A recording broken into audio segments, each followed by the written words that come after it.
Here's Porzingis at the buzzer. Got it! Oh, KP! Oh, my goodness. If that counts, the Knicks will have stolen this game. Looking at it on the replay monitor. Oh, they wave it off. Wow. And the Knicks will not win this ball game.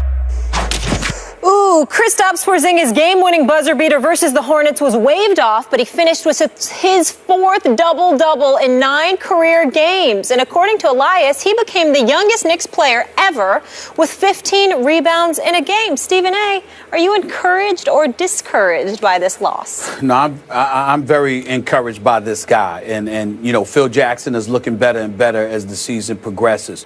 First of all, he had about 15 rebounds. Secondly, he shoots well from the free throw line. That's good. He can move. He's athletic. That's good. It seems to me that the only thing that he needs to work on is just bulking up, getting in the weight room, doing some squats, some bench presses, and things of that nature. But clearly he has the height already. He's not scared of the big moment. And the fact that Derek Fisher and those boys had him out there in that particular situation, I think speaks well for him. The 2 games prior to this, he only scored in single digits. I actually one of the 2, and he had shot 3 of 8 and 3 of 11 in both of those games. But he can hit free throws. He can move without the ball. He's athletic. He's got some heart. He's not scared. There's a tremendous upside. And I like what I'm seeing from him. I'm pleasantly surprised. I must admit that. It looks like Phil Jackson did the right thing here with that number 4 overall pick. It still remains to be seen because I'm watching Emmanuel Mudiay do his thing.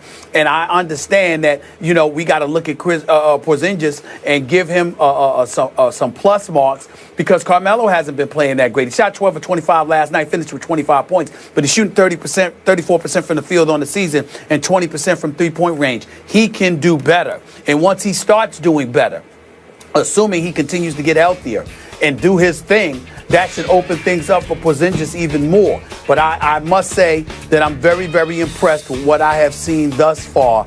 He's making a believer out of me in terms of his potential, Skip, because you just heard so much about how he's going to be, you know, a 3 to 4 year project, because I never saw him play before coming in to the NBA. But you see what he's doing right now, and he's validating the faith that the Knicks have shown in him, averaging, you know, 11 and 9 on the season as a rookie. I got to give credit where credit is due in that regard. I'm still not letting Phil Jackson off the hook, though, because he's getting paid $10 to $12 million a year to be the president, and it wasn't to draft and build this team over 5 years. It was because you were marquee, you had a level of cachet attached to your name, and you're supposed to be able to go out there and recruit somebody big time to come and play with Carmelo Anthony. You didn't give Carmelo Anthony $122 million to just be somebody that was on an average or below average team for the next 3 or 4 years. You're supposed to go out there and attract somebody. So I'm still not letting Phil Jackson off the hook in that regard, but I will let him off the hook with Porzingis because I'm impressed with what I'm seeing. I'm liking him more and more and more. I watched that game last night. He's impressing me. You know what? I'm becoming a Knicks fan. It's like the weirdest thing. Really? Yeah, I can't help myself. I turned it on. I keep watching the score on .com, and then I say, "You're trolling them." They're. I'm not trolling them. I mean in a positive way. In a positive way. And I'm seeing the score, and they're at Charlotte. Charlotte's decent this year, you know. And I'm thinking, because Charlotte blew out the Bulls, remember, in Charlotte the other night. I thought, well, okay, okay, I'm gonna check this out. So I turn it on at halftime, and I can't quit watching it. And it's partially because of this kid, but I like the team. I look down the box score. I like Aflalo. I liked Robin Lopez until he let what's his name beat him, Cody Zeller at the end of the game. But I like the parts of the team. I'm not saying it can even make the playoffs, but it's fun to watch the Knicks now, mostly because of this kid. And I still say, I watched it in real time, and when Porzingis let the shot go, I thought it was away in time. I did. Maybe I'm rooting for the Knicks, but it looked like just split second it had left his hand. And if the tie goes to the runner in baseball, maybe it was like a tie with the buzzer. I thought they should give it to him, but then I watched it in slow motion. Maybe it was still barely touching his fingertips when red light goes off. It was. Yeah, it's very close, though. In real time, I thought it was good. His teammates thought it was good, and I like the emotion. It's been so long since I saw the Knicks have like end of game emotion where they're hugging each other, and it was fun to watch. It was like, wow, the Knicks are happy. Well, how could that be? They're back. Yeah. Maybe. I gotta give some love to a few people. We all know how I go off about my New York Knicks. Yeah. They're making you listen. They're not They're not an embarrassment. Yeah. They're competitive in practically every game. They're fighting. Derek Fisher's doing a good job. Kurt Rambis with Jim Clemens and those boys are doing a good job. These guys go out every single game. They're playing hard. They're going after it. They're not wilting beneath the pressure. It takes greatness to beat them in a lot of situations. I'm seeing a team that's fighting. I'm seeing a team that's feisty, and I'm actually looking forward to ending my boycott and going back to watch them again this year. Wow. I'm looking forward to it. I like. Well, listen, man. Listen, I've been suffering for years with the New York Knicks, with the exception of their 54-win season that Mike Woodson delivered. But I got to take a moment to give you. We know what Derek Fisher went through, at the start this season. Yep. Could have been a distraction. He's doing a good job. He is. Coaching staff is doing a good job. They're fighting. They're playing hard. And Porzingis can play. I mean, he's got an upside.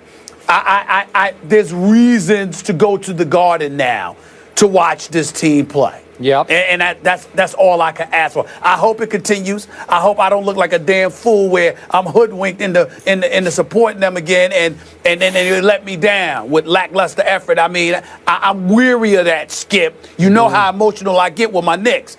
But I'm starting to feel good about them because they're fighting. They're fighting out there. They're feisty, and I like it. Now, to the point you made about Carmelo, I'm a big fan. You're a big fan. You know him very well. I know him a little. I want to see him join the party a little bit more. Now, I will point out that in the third quarter last night, he just went crazy. He made 6 out of 8 shots. It was vintage Melo. Fourth quarter, pretty good, made 2 out of 4 shots. But in the end, when they gave him the ball, ISO, I think it was Marvin Williams, I can't remember who it was guarding him, and he lost the handle a little bit, couldn't get a hold of it, shot it from the side, from the baseline, and hit the side of the backboard. It's not what I want to see from Melo. I'm nitpicking here, but I'm just saying he at some point, he's got to turn back into the superstar who could carry a team that's pretty good to the last playoff slot because he's good enough. I think there's enough around him now with the kid and all the other little pieces.